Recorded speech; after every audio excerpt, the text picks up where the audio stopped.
Voilà, comme Karen vous l'a dit, je suis journaliste au Trends Tendance, mais c'est seulement depuis 8 ans.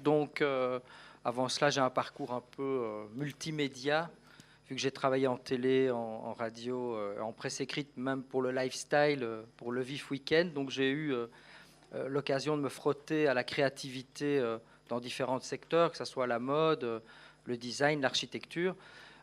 Et donc là, depuis 8 ans, j'ai rejoint Trends Tendance pour un aspect plus économique.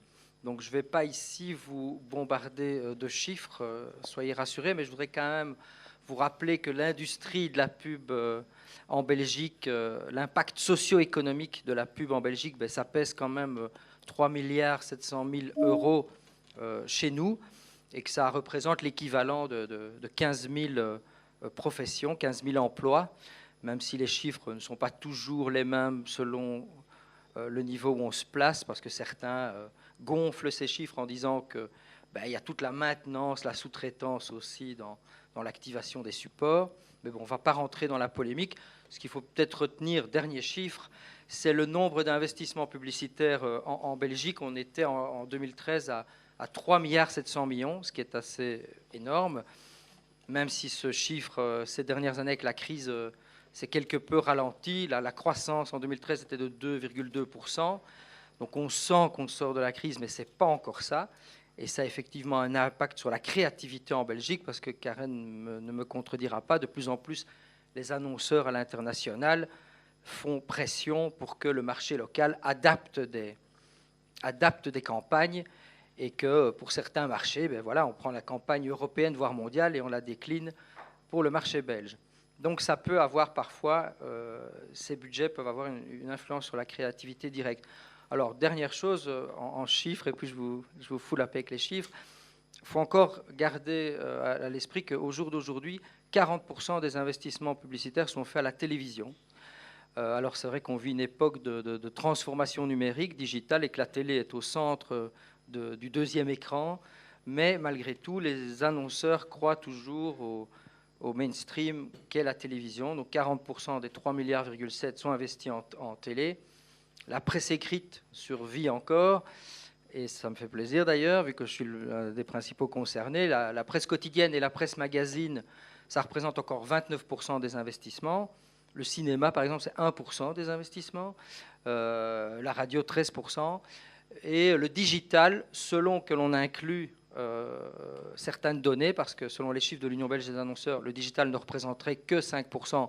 Mais attention, c'est uniquement la partie display. Si on intègre tout ce qui est la partie search, donc c'est Google AdWords, etc., on grimpe à un bon 10%. Voilà, j'en ai fini avec les chiffres, mais ça vous plante un peu le décor de la publicité. Et quand Karen m'a contacté, l'idée était ici plutôt de venir jeter mon œil tout à fait subjectif sur la spécificité des agences belges. Est-ce que les agences belges ont une créativité spécifique à l'international? Est-ce qu'on peut dire qu'une pub est belge ou pas? Vaste débat qui anime la profession. Certains diront non, absolument pas, il n'y a pas de créativité belge. D'autres, oui, il y a des marques de fabrique qui font qu'on est quand même un peu différent. Je suis plutôt partisan de ce clan-là, mais je peux me lancer dans un débat avec vous pour écouter des arguments qui seraient contraires. Donc je pense que d'abord, des faits. Sur la scène internationale, la Belgique est très bien cotée, est reconnue. Je citerai un de nos collègues, enfin pas de mes collègues, mais de tes collègues, Karen, qui s'appelle Geoffrey Hanson, et sa moitié professionnelle qui est Catherine Beauté. Vous connaissez ce duo? Eh bien, ce duo a été classé en 2013 dans le top 11 des meilleurs publicitaires du monde. Ce sont deux Belges, ce sont les directeurs créatifs de l'agence Duval-Guillaume Modem, qui appartient à Publicis. Et donc, Advertising Age, qui est quand même la Bible publicitaire internationale, a repris 11 personnes à suivre en 2014. Et dans les 11, il n'y avait que 2 Européens. Et ces 2 Européens, c'est les 2 Belges. Pas d'autres Européens. Le reste était brésilien, américain, d'autres nationalités, mais uniquement 2 Européens. Et plus fort, fin de l'année dernière, un autre site qui est assez connu, qui s'appelle Business Insider, a décrété que ce duo belge était les meilleurs publicitaires du monde. Donc ça, c'est pas moi qui le dis, c'est eux qui ont décrété que Geoffrey Hanson, Catherine Beauté, Duval-Guillaume Modem étaient reconnus comme les meilleurs publicitaires du monde. Donc voilà, ça c'est un fait. Est-ce que ça explique la créativité belge? Non, mais c'est un indice qui est assez révélateur. Alors, ce n'est pas complètement étonnant parce que Duval-Guillaume Modem, ces dernières années, se sont quand même assez bien illustrés. Ils ont d'ailleurs eu le titre de meilleure agence de l'année à Cannes en 2012. Et il faut rappeler aussi qu'à Cannes, ils se sont bien illustrés, comme d'autres agences. La Belgique est d'ailleurs connue pour cartonner ces derniers temps, et je reviendrai dans le détail, ces dernières années. Donc, bon, je vous citerai en 2009, 30 lions, en 2012, 33 lions, en 2013, 25 lions. Alors, une petite performance en 2014, et j'y reviendrai à la fin aussi de cet exposé. Je veux d'abord vous donner une idée d'un spot qui a été récompensé justement à Cannes en 2012, je pense, ou 2011-2012. C'était les fameux Bikers de Carlsberg qui ont été réalisés justement par Duval-Guillaume Modem. À mon avis, vous avez dû voir ce spot parce que c'était assez viral.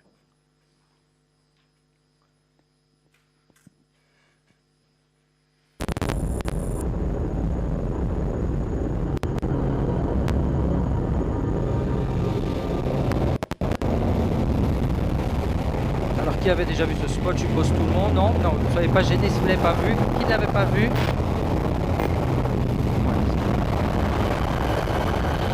Alors c'est un spot belge quand même qui a été vu 16 millions de fois. 16 millions de fois sur YouTube.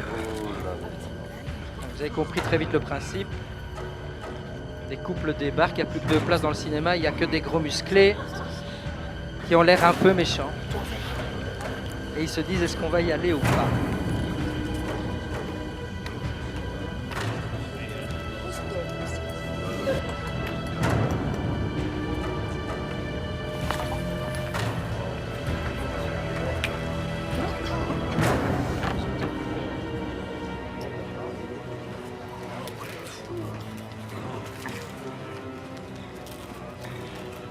Donc au-delà de l'humour, il y a quand même toute la remise en question, l'acceptation de l'autre, des tabous, de l'exclusion.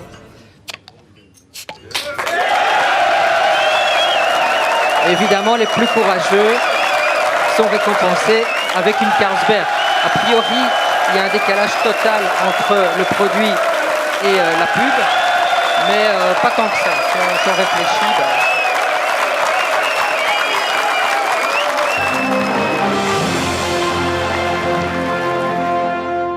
voilà, donc ça, à mes yeux, encore une fois, ce que je vais dire est très subjectif, et peut-être Karen ne sera pas d'accord, et elle peut intervenir évidemment. Moi, quand je vois ça, ça a un côté belge. Pourquoi ça a un côté belge? Parce qu'on est dans une situation complètement surréaliste. Donc, le surréalisme, c'est quand même né en Belgique. C'est quoi le surréalisme? C'est un décor, une situation a priori réelle, mais avec un twist, avec quelque chose qui ne va pas, qui ne fonctionne pas.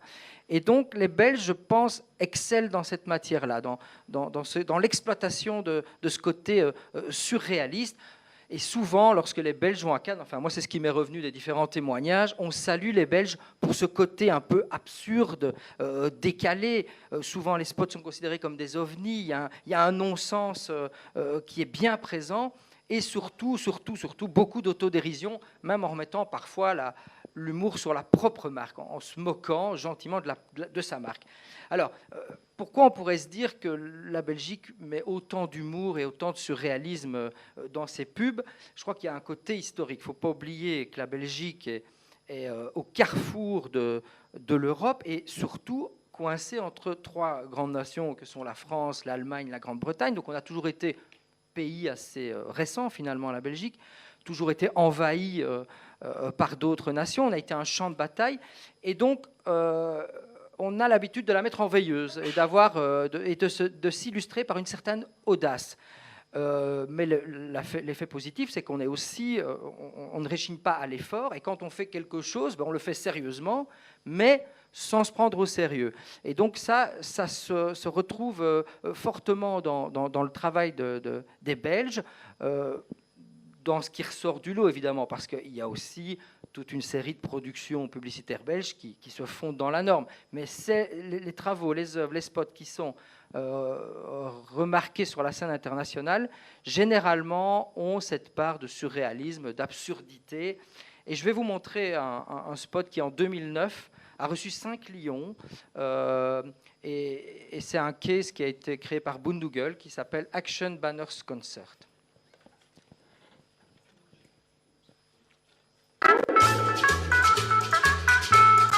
En fait, en résumé, Action se dit, tiens, habituellement dans le milieu bancaire, comment on intéresse les jeunes, souvent avec des gadgets des pays, des sacs de sport. Et eux ont l'idée de faire autre chose. Bon, c'était il y a 5 ans. Aujourd'hui, je ne pense pas que ce spot verrait le jour. Donc remettez-vous peut-être 5 ans en arrière. Je vais en parler de MySpace. Qui connaît encore MySpace?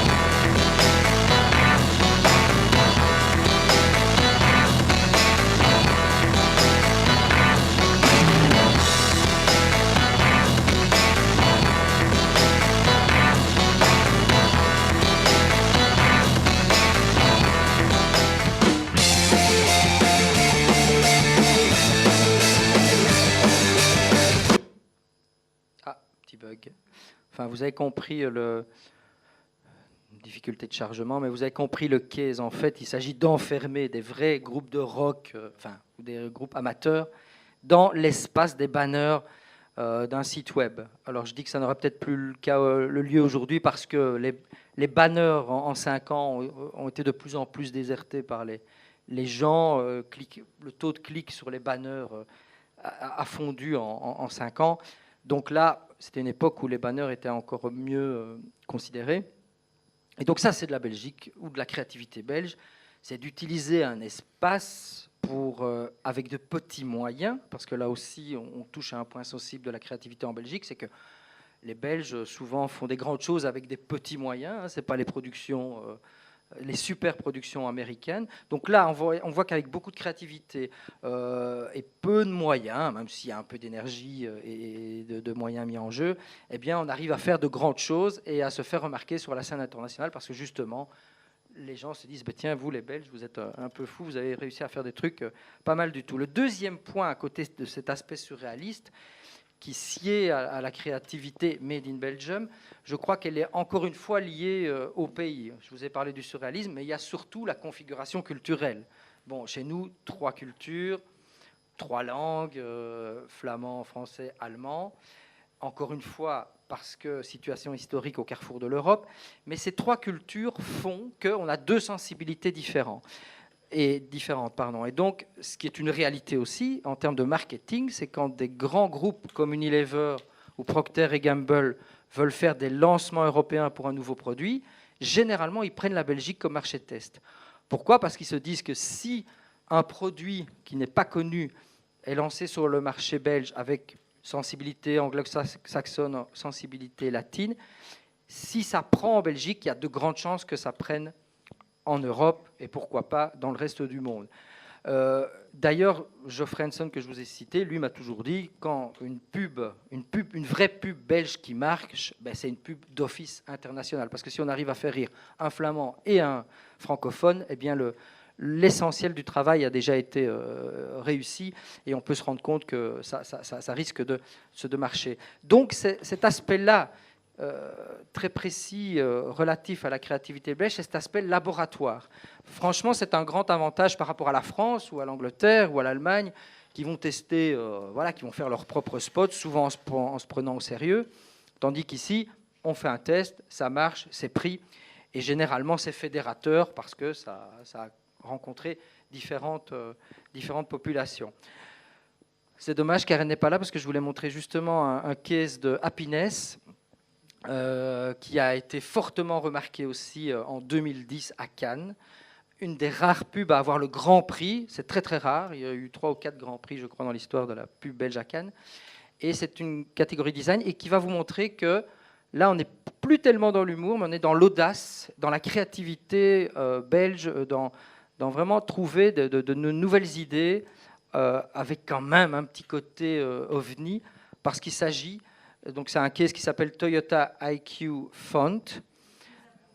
Ah, vous l'avez vu. Bon, alors on ne va pas vous la remontrer. Non, on ne va pas vous la remontrer. Donc c'est elle qui vous l'a montré, évidemment, je suppose. Hein, ça. Donc là, je trouve aussi, quand on voit le résultat, on se dit, mais tiens, oui, c'est évident, ils ont fait... Non, mais mettez-vous à la place du créatif qui a eu l'idée en jouant sans doute avec une voiture sur son bureau, en se disant, tiens, si on faisait une nouvelle typo avec une voiture. Donc ça, ce case a été fortement partagé aussi entre publicitaires et a eu de grands prix. Alors, est-ce que les prix ont une incidence par la suite sur une agence, sur un annonceur? J'avais fait une enquête à ce niveau. À quoi servent les trophées de la pub? À quoi servent les lions? À quoi servent tous les autres, les CCB Awards en Belgique et autres prix? Eh bien, on peut remarquer que, bon, alors il y a deux écoles. Il y en a qui disent c'est les publicitaires qui se regardent le nombril, ça ne sert à rien, ça permet de faire la fête à Cannes. Et d'autres disent, ben non, finalement, ça a une réelle incidence. Et effectivement, on se rend compte que avec IQ Phone, par exemple, Toyota a doublé ou triplé le nombre d'essais de son IQ en quelques semaines après le prix. Et donc, on se dit que là, on ne saura jamais prouver l'acte d'achat, évidemment, c'est difficile de mesurer cela, mais au moins, ça suscite de la réaction. Et effectivement, des prix comme des lions à Cannes, ça rejaillit sur l'agence, ça rejaillit sur l'annonceur, ça rejaillit sur les créatifs qui sont plus courtisés. Donc, ça a quand même un effet structurel.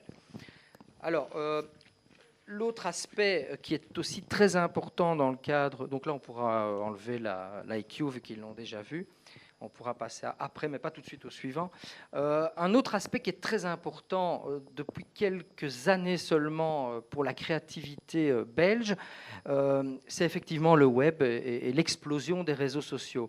Ce qui est assez remarquable, c'est on peut établir un parallélisme entre les trophées qui ont été gagnés par les Belges et la notoriété des Belges sur Facebook. Avant, quand un créatif réalisait une pub, une affiche, un spot radio, une vidéo, et surtout une vidéo, son travail il restait confiné au petit marché belge. Alors, il pouvait le montrer évidemment dans des grands festivals, mais on ne le voyait pas, le grand public ne voyait jamais ces pubs, à part dans les médias distillés au compte-gouttes. Mais maintenant, avec effectivement les réseaux sociaux, ça permet aux Belges de sortir de leurs frontières, aux créatifs d'être remarqués à l'international, évidemment, par d'autres annonceurs. Et donc, on a vu ici une accélération de la notoriété des Belges, et c'est ce qui explique, à mon avis aussi, que ces derniers temps, les travaux étaient montrés, étaient vus parfois avant les grands festivals, se partageaient déjà sur les réseaux sociaux, et c'est ce qui a permis aussi de se faire remarquer et de noter la spécificité des Belges, parce que le public finalement est devenu le meilleur ambassadeur de cette créativité. Avant, c'était une créativité qui se distillait entre professionnels. Maintenant, c'est le public, c'est le consommateur qui voit un film, qui dit ah, c'est quand même super, je vais le partager.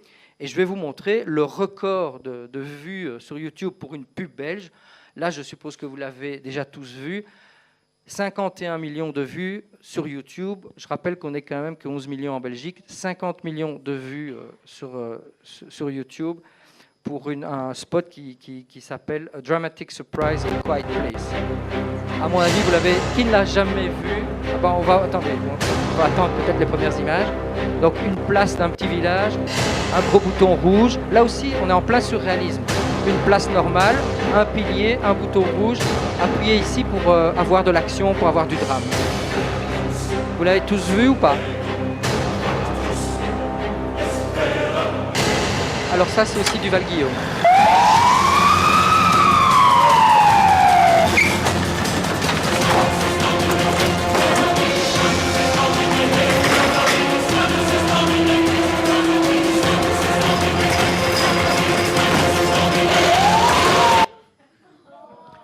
Bon, ça se coupe de nouveau. Il y a un petit, il faut le temps que ça charge, hein, mais bon, en fait, bon, si vous qui ne l'avait pas vu, Non, hein, je crois qu'effectivement, vous faites certainement partie des 51 millions. Donc, c'est assez énorme. Donc, là aussi, il y a à la fois le côté surréaliste et aussi le petit côté, quand même, pour une fois, un peu super production parce qu'on n'est pas non plus dans les moyens énormes. Mais pour une pub belge, là, on a quand même sorti, entre guillemets, la grosse artillerie. Et donc, cette pub a été vue. On pourra passer à l'autre, hein, vu que vous connaissez le case, c'est pas très grave. Donc, là aussi, derrière cette pub, le fameux duo Geoffrey Hanson, Catherine Beauté. Mais bon, ça, c'est a priori le record. Je dis a priori, la pub qui a été vue le plus souvent sur YouTube, mais elle a quand même été battue par un maître du marketing. Quelle est, à votre avis, la pub, entre guillemets, je mets des guillemets à pub belge, qui a été le plus vue sur les réseaux sociaux et sur YouTube? Non, c'est pas celle-là. Celle-là derrière moi, on va la voir, c'est 12 millions. C'est Non. Non. Allez, c'est piège. C'est pas un vrai publicitaire, même si c'est un géant du marketing. Et le spot en question, ou pardon, je vais vous donner un indice, le clip en question. Voilà, bravo. Donc la chanson formidable de Stromae a été vue 91 millions de fois sur YouTube. Et pourquoi c'est une pub? Moi, je reste persuadé, c'est un grand maître du marketing.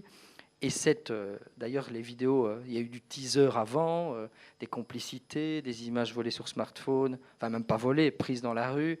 On pensait qu'il était bourré, puis il a sorti son clip. Donc là aussi, pour moi, c'est du surréalisme, de l'absurdité, du grand art, avec peu de moyens. C'est encore une fois une spécificité belge. Et je crois que ce qui plaît dans le marché international par rapport à la spécificité de la Belgique, encore une fois, donc c'est valable pour les publicitaires, mais c'est valable pour les autres artistes. Quand vous entendez des artistes français, des acteurs, des chanteurs parler des acteurs belges, des chanteurs belges, ils disent toujours la même chose. Ils sont cool, ils travaillent bien, on déconne. Ils travaillent sérieusement sans se prendre au sérieux. C'est quelque chose qui revient tout le temps. Et le belge devenu à la mode, avec des Poulvoorde, avec des Stromae à Paris. Donc il y a ce côté qui se retrouve aussi dans la pub. Et quand on veut faire parfois un peu de buzz, ben voilà, des gens comme Stromae arrivent à faire des choses assez extraordinaires. Un autre spot, voilà, que je vous avais préparé, qui est assez aussi, qui a été fort connu. Bon, j'ai délibérément pris des exemples un peu connus et j'ai délibérément pris des vidéos parce qu'on pouvait aller dans l'affichage. On peut lancer, hein. On peut aller dans l'affichage, on pouvait aller dans la radio. Et bon, là, il faudra en faire un truc de 2 heures. Donc ça aussi, quelque chose qui a été excessivement vu. 16 millions de vues sur YouTube, 12 millions de vues sur YouTube, pardon.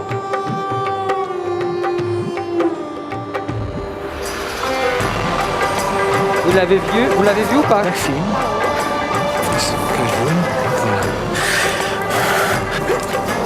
Ik zie een school tegen Antwerpen.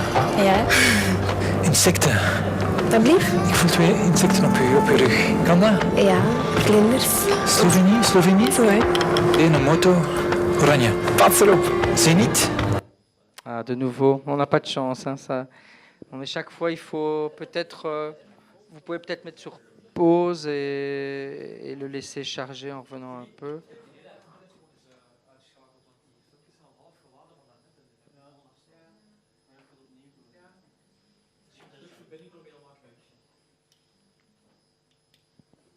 Donc ici, si on n'arrive pas à le relancer, pour ceux qui n'ont pas vu, en résumé, c'était évidemment, on prenait des gens dans la rue, on les invitait à venir rejoindre ce soi-disant grand mage. Ils donnaient, je pense, simplement leur nom et leur prénom, c'est tout. Et le grand mage, au fil de l'entretien, donnait des éléments tout à fait troublants aux personnes qui étaient, au fil de la consultation, étaient complètement abasourdis parce que ce grand mage donnait des informations assez pertinentes et vraies, jusqu'à ce qu'il donne des informations aussi sur les consommations bancaires. Et puis on se rend compte que tout d'un coup, et c'est ça que je voulais vous montrer dans ce case, c'est que l'on voit un moment que derrière le mage, un rideau s'effondre et on voit de vrais faux hackers habillés de noir. Ils sont 5 ou 6 en train de chercher des infos et la fille ou le gars découvre en grand l'écran avec toute une série d'infos qu'ils ont uniquement pris sur Twitter, sur Facebook. Et donc les gens sont assez sciés. Et donc le message qui était derrière, c'était la FEBELFIN, c'est la Fédération belge des institutions financières, qui ont fait aussi après un autre case, si on a le temps, je vous le montrerai en toute fin, qui était aussi très intéressant. Simplement, le message, c'était de dire, écoutez, ne donnez pas trop de votre vie sur Internet, faites attention à la protection de vos données, surtout des données sensibles comme les données bancaires. Et donc là aussi, un case qui, a priori, n'avait pas été vu beaucoup, qui était très fermé au cercle financier belge, parce que à l'époque, j'avais discuté avec la porte-parole de FEBELFIN, qui me disait, nous, on voulait juste sensibiliser le monde belge. Et ce case a été partagé sur les réseaux sociaux, s'est retrouvé à Cannes, a eu un grand prix, a eu exactement un prix à Cannes, mais un prix important. Et suite à ça, avec une seconde vie, a été partagé en dehors des frontières de Belgique, avec un message qui finalement est assez universel à l'heure du big data, c'est de dire faites gaffe quand même à la protection de vos données. Et donc un film là qui était spécifiquement conçu pour le marché belge s'est retrouvé partagé à l'international et a été un très très grand succès. Alors, tout ça pour vous dire encore une fois que la Belgique, pour revenir à ce que je disais au début, est toujours considérée comme une nation très très créative. Un jour, fin 2012, début 2013, Sébastien Desclés, qui était l'ancien directeur général de Publicis Belgique, m'a montré une carte qui était assez drôle. C'était la carte de la créativité publicitaire mondiale, où les pays avaient été, entre guillemets, redessinés en fonction de leur importance publicitaire, en fonction des prix gagnés. Et on voyait sur cette carte, évidemment, une toute petite Afrique, une grande Europe, et dans l'Europe, une très très grande Belgique, parce que par rapport au nombre d'habitants et au prix récoltés, on est quand même des champions à ce niveau-là. Il faut savoir qu'en 2012, parmi les 20 campagnes qui ont été le plus partagées, désolé, je n'ai pas les chiffres 2013, mais parmi les 20 qui ont été les plus partagées en 2012 sur les réseaux sociaux, donc dans le monde entier, il y a quand même 3 Belges sur les 20. Pour un pays qui fait encore une fois 10 millions d'habitants, où statistiquement le nombre d'agences ne devrait pas être énorme par rapport au nombre d'habitants, c'est encore un grand honneur d'avoir autant de prix. C'est comme si on faisait le parallélisme avec les Jeux Olympiques. On pourrait dire qu'on a raflé 15% des médailles. Je vous rappelle qu'aux derniers Jeux Olympiques, sur les plus de 1000 médailles qui ont été distribuées, la Belgique en a eu 3. Ici, c'est comme si elle en avait eu 150. Donc, ça vous place un peu le niveau de la créativité publicitaire belge à l'échelon mondial. Donc, on est encore une fois bien considéré, bien coté, et ça continue. Alors, quand je dis que ça continue, c'est vrai qu'on a connu de très belles années à Cannes ces derniers temps, sauf en 2014. Là, tout d'un coup, il n'y a eu que 7 prix. Je rappelle qu'il y en avait eu 33 quand même en 2012. On n'a eu que 7 prix. Donc ça a été vraiment 2014 le creux. Qu'on explique comment, difficile. Là aussi, j'ai fait le tour de quelques patrons d'agences qui disaient les Belges avaient 3 ans d'avance sur tout ce qui était les caisses que je vous ai montrées. Il y a beaucoup de caméras cachées, c'est du direct, de l'action, du street marketing, un peu loufoque. Et on a été un peu en avance. Et puis, petit à petit, les autres nations européennes ont emboîté le pas. Et maintenant, le grand public commence un peu à en avoir un peu assez de ces caméras cachées. Ça devient redondant. OK, c'était une tendance, maintenant c'est bon. Et donc, en 2014, il n'y a plus du tout ce style, ce genre qui a été remercié. Éric Hollander, je pense que vous avez eu comme interlocuteur la semaine dernière, me disait, lui, que son interprétation, c'est que c'était cette tendance-là, il fallait un peu la mettre aux oubliettes, et que ce qui avait été fortement récompensé à Cannes cette année, c'était l'émotion, et aussi la technologie, avec surtout des exemples, des cases autour des applications, mais encore une fois, l'émotion liée à une superproduction, 2 éléments qu'on maîtrise un peu moins en Belgique, superproduction, parce que je vous l'ai dit, on n'a pas trop les moyens par rapport aux Anglais, aux Américains, aux Français. Sur les aspects vraiment grosse artillerie dans la réalisation, on ne peut pas rivaliser. Et l'aspect émotion, nous, on est plutôt dans le décalé, dans l'autodérision, dans le sourire et dans et dans l'absurde. Donc c'est un genre qu'on maîtrise un peu moins. Cela dit, je voudrais vous montrer un case qui est assez touchant, qui est de cette année. Vous voyez, 5 millions de vues sur YouTube aussi, donc ça veut dire que ça c'est largement sorti de nos frontières. Et c'est une campagne de l'IBSR que je pense vous avez vu certainement. Enfin, on vous la lance. Je vois que ça a du mal de charger de nouveau.